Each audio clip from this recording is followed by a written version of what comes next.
காந்தி ஜெயந்தியை முன்னிட்டு பொள்ளாச்சி தடகள சங்கம் மற்றும் பல தன்னார்வ தொண்டு நிறுவனங்கள் இணைந்து இளம் தலைமுறையினர் விளையாட்டுத் துறையில் ஈடுபட வேண்டும் என்பதை வலியுறுத்தும் விதமாக விழிப்புணர்வு மாரத்தான் போட்டி பொள்ளாச்சியில் நடைபெற்றது. இந்த மாரத்தானில் பள்ளி மாணவர்கள், மாணவிகள், பெற்றோர்கள், பொதுமக்கள் என 1000க்கும் மேற்பட்டோர் பங்கேற்றனர். பெரியவர்களுக்கு 10 கிலோமீட்டர், ஜூனியர்களுக்கு 5 கிலோமீட்டர், சப் ஜூனியர்களுக்கு 2 கிலோமீட்டர் மற்றும் பெற்றோர்கள், குழந்தைகள் இணைந்து பங்கேற்ற பிரிவில் 2 கிலோமீட்டர் என தூரங்கள் நிர்ணயிக்கப்பட்டன. குழந்தைகளை விளையாட்டுத் துறையில் ஈடுபடுத்த பெற்றோர்கள் ஊக்கமளிக்க வேண்டும் என்பதையும் சுற்றுச்சூழலை பாதுகாக்க வேண்டும் என்பதையும் வலியுறுத்தும் வகையில் இம்மாரத்தான் நடைபெற்றது. இதில் மாற்றுத்திறனாளிகள் பங்கேற்றது அனைவரையும் மகிழ்ச்சியடைய செய்தது என ஒருங்கிணைப்பாளர்கள் தெரிவித்தனர். ஸ்போர்ட்ஸ் டெவலப் பண்ணணும்.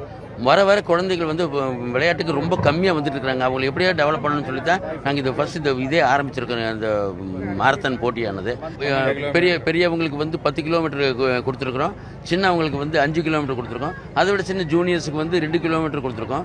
வாக்கிங் போகிறவங்க பேரண்ட்ஸோடு இருக்கிறவங்களுக்கு 2 கிலோமீட்டர் வாக்கிங் கொடுத்துருக்கோம். இதுதான் அதோட கேட்டகரி. இதில் ஒரு 1600 மேலே கலந்துருக்காங்க. அப்புறம் இதோட சிறப்பு அம்சம் என்னன்னு கேட்டிங்கன்னா, குழந்தைய கூட பேரண்ட்ஸ் ஓடணும். அப்போ குழந்தைகளுக்கும் பெற்றோருக்குமே ஒரு விழிப்புணர்ச்சி போலான்னு சொல்லி ஒரு நல்ல ஒரு மோட்டிவேஷன் கொடுப்பாங்க. அதனால அப்படி ஒரு கொண்டு வந்தனால தான் இன்னைக்கு குழந்தைகள் இத்தனை பேர் வெளியே வந்திருக்காங்க விளையாடுறதுக்கு. அது எங்களுக்கு மிகப்பெரிய சிறப்பாக இருந்துட்டு இருக்கு.